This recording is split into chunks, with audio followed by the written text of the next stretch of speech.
Chinese eat dogs. I'm sure you've heard it by this point. It is a known stereotype. People with monolite eyes whose language sounds like ching chong chong eat dogs and cats. How can they? Don't they consider them cute or funny? Doesn't it happen to you that dogs are so cute that you want to hug them until they explode? Or that you want to eat them? Well, for many cultures around the world, that last part is apparently literal. Not only that, it is also said that they pretty much eat anything moving within a 10 feet radius of them. In this video, I will explore this stereotype, which cultures do this, and what the law and pet owners think about it. Before moving on, I don't think it is necessary to remind you that in this video, I will be exposing animal abuse. Viewer discretion is advised.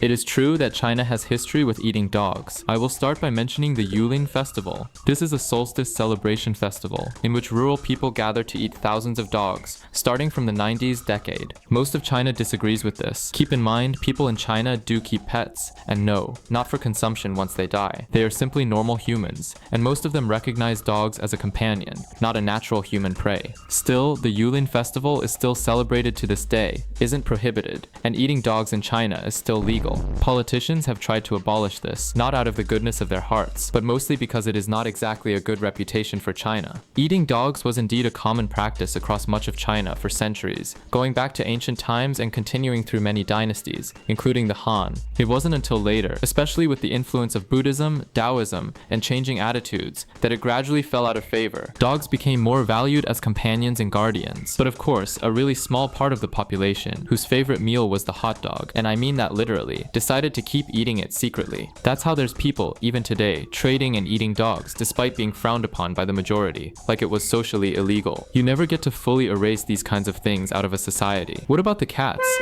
Well, that's an exaggeration of the eating dogs meme that used to include cats in the menu. But outside the meme, reality is that in China, there have been some minorities who have eaten cats, but it isn't something common nor supported by Chinese, and it usually has more to do with famine cases than the flavored kitten taste. Same goes to the pangolin and the bat soup thing you probably heard that caused the COVID. These animals are clandestine, and in the case of pangolin is illegal. The pangolin is a threatened animal. It is not to be consumed. There are just a bunch of weirdos doing it illegally, which is not something exclusive to Chinese nor Asians. Thus, after the lockdown, China has become really serious about eating random wild animals. What Chinese do eat that you find really weird are bugs. A lot of bugs. Caterpillars, worms, scorpions. I know it looks nasty, but this, once again, is not exclusive to Chinese nor Asians. These kinds of exotic delicacies are eaten on the planet, mostly in rural areas. And yes, that includes the USA and Europe. It is true, it is more common in China than in those places, because in Western societies it is taboo, which does not prohibit it. Actually, bugs are a great source of protein, and many vitamins that I don't want to try out myself, but it is still true. So I'm not going to mention bugs again in the next locations, because yes, they eat bugs, as in most countries on Earth. Just don't feel too special, because you don't eat bugs. After all, if you're American, you probably eat fried Snickers. Seriously, whoever invented this should be declared a gastronomy terrorist. China was the most stereotyped place on Earth about this topic. But what do you know about Korean consumption of dogs? Korea also shares the dynasty's history with dog breakfasts, but the thing here is that it wasn't legally prohibited until recently. So that settles it down, right? Koreans eat dogs, period. No, the truth is, it has always been looked down by more than half of the population. They have a really similar situation to Spain's bullfighting. Something that is bad, everyone knows it is bad. Most people want it to be illegal and pursued, but there is always this minority who considers it an ancient practice that must be protected. And in the case of Korea, they have finally prohibited it. I'm not sure what Spaniards are waiting for. Yes, eating dogs in South Korea used to be legal, that's true, but it was mostly a practice from a minority of rural places. They used to breed them as any animal for consumption. They even had a specific dog breed for this, the Nuryongi. Honestly, it is so cute that I can't believe these dudes actually eat these. Couldn't they eat, I don't know, pugs instead? Those are suffering by just existing anyways. And yes, that is true. This minority isn't that minor. The law that prohibits eating dogs was approved just in 2024, and they left a grace period of 3 years to abandon the practice. So it is technically still legal right now. But most importantly, once it is approved, the dog eaters will never fully disappear. It is probably just going to continue secretly. Korea has a weird history with animal abuse. The cases of abandoned companion pets and physical abuse of both dogs and cats seems to be rising. Plus, they used to breed bears to extract their bile for traditional pseudo-medicines that only work when you really want to believe in them. Luckily, this practice was also prohibited recently. Plus, Korea also does the wild and domestic animals cafes, which, as many of you know by this point, are cute places where you get to drink and eat some nice food while you have animals roaming around. The thing is that these animals are usually not treated really well by the owners, and in the case of exotic animals, they are mostly obtained by contraband.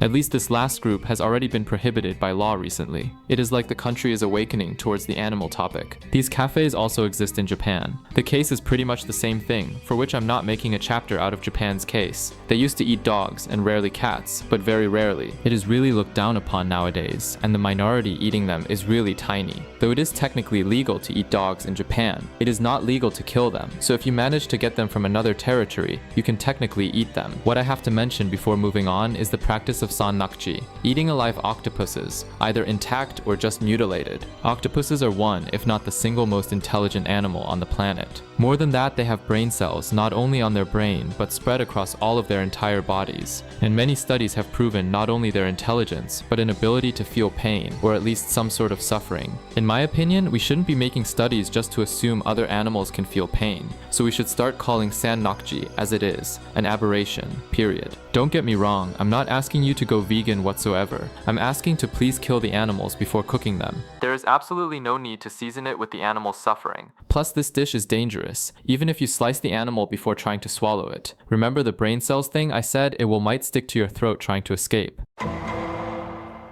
So, if China, Korea, and Japan aren't really eating dogs, or at least not that many dogs, then why have we heard that Asian stereotype? Because Westerners tend to call Chinese whoever has a face similar to this one. Cambodia and Laos have better issues to worry about that they don't even have laws authorizing nor prohibiting eating dogs and cats. Plus, they are both countries that have been economically destroyed. They have an absurd and corrupt wealth gap, and many people living under extreme poverty conditions. When your situation is so bad that you have to live in literal canoes, it is normal that you might want to eat whatever you can get your hands on. Eating dogs might not be illegal, but kidnapping them to turn them into tacos sure is. So the whole thing has created a clandestine reality in which many people under poverty conditions are trafficking with them. In Vietnam, not only is it legal to eat dogs, but cats are eaten as well. This isn't because they're savages whatsoever. Remember, last century Vietnam was involved in more wars than they would have wished. Many years of conflict left a starving population with less access to meat from farm animals. They had to start eating whatever they had near. That's when the dog-eating mania started. To make it darker or funnier, depending on how you see it, eating cats was made illegal back in 1998, and it wasn't because they had a spiritual awakening towards the animal. No, it was because they were worrying that rats may grow in population if people keep eating cats. Normally, prohibiting companion animals for consumption is considered part of the progress of a society. Well, how do I tell you that the law prohibiting consuming cats was simply removed in 2020, so you can still find cat meat to this day, and how can we forget about North Korea?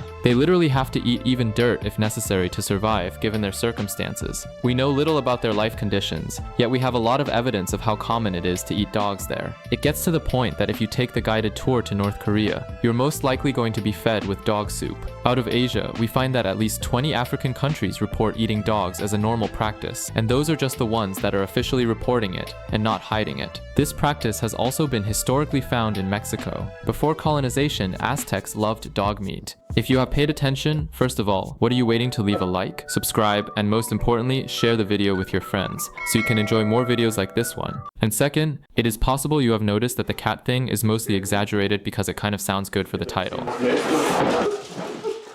I have personally heard the stereotype, including cats. Reality is that cat meat consumption is more associated with extreme starvation, but it does not apply for dogs. Those ones have to suffer the consequences of external situations that aren't the fault of people having to eat them either. Why does it happen? I don't know, dude. Just because I'm drawn with chung eyes doesn't mean I have tasted both to confirm if one of them tastes better. Also, people in those countries where eating dogs is more common also have dogs. So if you were asking if they simply hate dogs, The truth is, many own dogs and totally disagree with dog eating. Some don't care about dogs and eat them, and some do care about dogs, love them, and also eat them. I know it is kind of crazy, but that's the world we've been born into. Also, if we talk really seriously about it, it's pretty much the same to breed pigs for food than breeding dogs for food. Yes, I know that sounds like an aberration, but pigs aren't really that different from dogs, neither physically nor mentally. I'm not saying this so you start eating grass with lettuce. I'm not asking anyone to change their diet, but it is an objective reality. Look at it this way. No Asian dog eater's family, regardless of their size, kills more dogs a year than PETA does. The difference is one is doing it for food, and the other because of an obsession with some evil cartoon villain monologue that they will set them free, or some weird shit. Remember to leave a like. I'm gonna have some dinner right now. No, you idiot. I'm not going to dine dog. Just a bit of delicious grilled cat.